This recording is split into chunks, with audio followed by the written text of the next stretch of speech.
कराची और पेशावर ने इस पीएसएल को अभी तक का सबसे क्लोज मैच दे दिया है। वो अलग बात है कि हमें ऑस्ट्रेलियन मट्टी यूज़ करनी पड़ी है, लेकिन एक और चीज़ मैं आपको बताता हूं कि पेशावर ज़लिमी भले ही 4 में से 3 मैचेस हार के बैठी है, सिर्फ एक ही जीती है, लेकिन उसके बावजूद आज सबसे क्लोज मैच भी दिया और सबसे गंदा मैच भी इसी टीम ने हारा है। पेशावर ज़लिमी ने 102 रन से, और सबसे अच्छा मैच भी इसी टीम ने जीता है 120 रन से, और आज तो क्लोज मैच दिया। उससे भी अच्छी बात कि सबसे अच्छा क्राउड भी इनका है, क्योंकि आज कराची में सबसे ज़्यादा क्राउड आया था। पहले 4 मैचेस में इतना क्राउड नहीं आया, क्योंकि पेशावर ज़लिमी अपने साथ इतना क्राउड भी लाई है और थ्रिलिंग मैच भी लाई है, और सामने वाली टीम कराची उतना ही अच्छे मैच खेल रही है, और 5 मैच भी सबसे ज़्यादा मैच कंप्लीट हो चुका है। यानी कि ये कराची और पेशावर ये ऐसी 2 टीमें हैं जो पीएसएल में अभी तक ये पीएसएल को उठा के चल रही हैं। यानी कि बाकी तो बिल्कुल ही वन साइडेड मैचेस हो रहे हैं। सबसे जो यहाँ पर बड़ा स्कोर चेज हुआ है वो कराची ने किया है भाई, 234 स्कोर बनवाया भी कराची ने है भाई, 234 स्कोर, और फिर चेज भी कर लिया। यानी कि टूर्नामेंट के लिए अच्छी बात है। बाबर आजम किनिंग पे ऊपर आते हैं, लेकिन टॉस पर आ जाते हैं। ये पिच भाई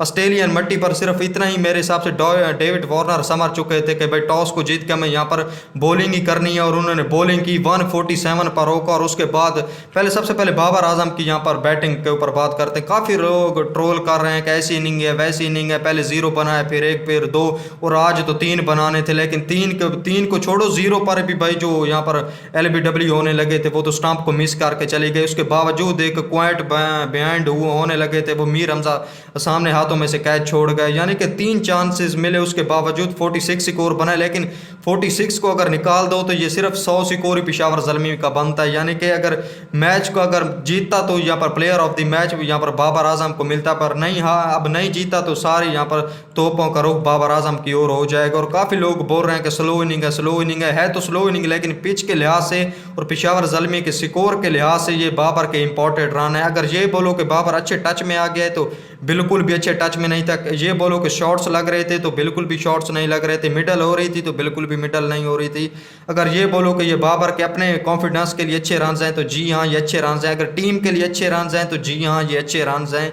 ये क्योंकि अगर ये रन से निकालो तो बाकी 100 स्कोर ही टोटल बनता है इस हिसाब से। और आज क्राउड भी अच्छा खासा आया हुआ था। यहाँ पर कराची का लास्ट मैच था और पेशावर ज़लिमी का यहाँ पर पहले वैसे तो पहला मैच है, लेकिन यहाँ पर सबको पता है कि पेशावर ज़लिमी वाहिद टीम है जो इतना साथ अपने साथ इतना क्राउड लाती है। और बाबर आजम को आपने देखा कि आज इतना ज़्यादा सपोर्ट मिल रहा था। इवन के कराची के लोग भी बाबर को सपोर्ट कर रहे थे। वो आउट भी होने लगा तो जब जो यहाँ पर स्टंप मिस करके बॉल गई इतना लोग चिल्लाने लगे थे। यानी कि वो कराची के हो के भी बाबर को सपोर्ट कर रहे थे। इसी बात से अंदाज़ा लगता है कि ये पेशावर ज़लिमी अपने साथ इतना बड़ा सपोर्ट लेके आती है। अच्छा बाकी लोग ना मैं देख रहा हूँ कि बाबर को बैटिंग पे तो छोड़ो, कप्तानी पे भी काफ़ी क्रिटिसाइज कर रहे हैं कि बाबर ने ऐसी कप्तानी की है वैसी कप्तानी की है। ये तो बात उसने बड़ी आज अच्छी की है कि आपने सारे मेन बॉलर उसने पहले ही यूज़ कर लिए थे, इसी वजह से उसे विकटें भी मिली। लेकिन जो लास्ट वाला ओवर वो मिस कर गया हुसैन तलत का, वो पहले भी करा जा सकता था। लेकिन मेरे हिसाब से तो जो 50-50 कप्तानी हुई है, ये कोई भी नहीं बोल सकता कि हुसैन तलत को आखिरी ओवर कराना चाहिए था या फिर सैम अयूब का आखिरी ओवर देना चाहिए था। ये ऐसा हो सकता था कि अगर 13वें 14वें ओवर में आपको एक हुसैन तलत का एक ओवर आपको करा देना चाहिए था, ये भी हो सकता था। लेकिन कुछ भी हो सकता है भाई, अपने मेन बॉलर्स को पहले लगाना चाहिए था, जो कि विकटें तभी निकलती क्योंकि डेविड वार्नर भाई सेट खेल रहा था। जो आज डेविड वार्नर अगर आज इस पिच पे स्कोर नहीं करता तो फिर कौन ही करता।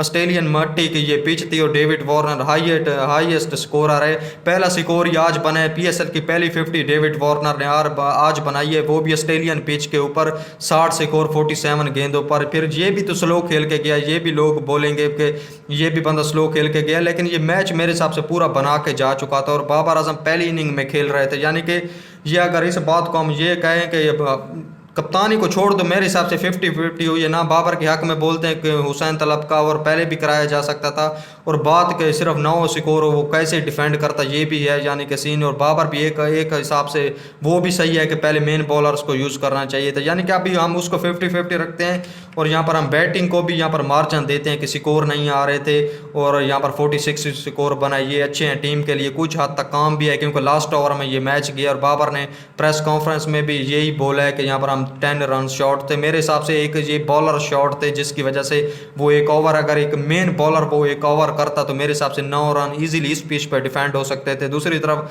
खुशदिल शाह बड़ी इंपॉर्टेंट इनिंग खेल कर जा रहा है, कोई तीसरा मैच मेरे हिसाब से वो फिनिश कर रहा है। उसके जो खुशदिल शाह के जो 23 रन है वो बड़े इंपॉर्टेंट रन है। इरफान खान नियाजी नहीं चल रहा, वो सिर्फ फील्डिंग में मेरे हिसाब से वो पूरी दुनिया से ऐसा फील्डर ही देख रही है। जिस तरह आज उसने एक स्टंप भी मिस किया है लेकिन उसने एक तगड़ा किस्म का सैम अयूब का कैच भी पकड़ा है। और सैम अयूब भी, बाबर भी एक ही मैच में स्कोर बने और सैम अयूब ने पहले ही एक ही मैच में स्कोर बनाए थे, दोनों ही फ्लॉप चल रहे हैं। पता नहीं सैम अयूब की लोग क्यों नहीं बात कर रहे, मैं तो ये देख रहा हूँ सबका बिल सिर्फ बाबर आजम के ऊपर ही फटता है, मैं तो ये देख रहा हूँ।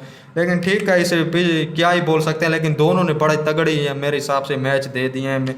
अगर मैं देखूं कि अगर मैं कंपैरिजन करूं तो पीएसएल का सबसे तगड़ा मैच हो चुका है। 147 पे इस तरह की कप्तानी कर रहा हूँ, काफ़ी एक्टिव नज़र आए बाबर आजम मुझे इस कप्तानी में। अब्बास अफरीदी की बॉलिंग अच्छी देखने को मिली, Hasan Ali throughout the पूरे टूर्नामेंट अच्छी बॉलिंग करते हुए आ रहे हैं।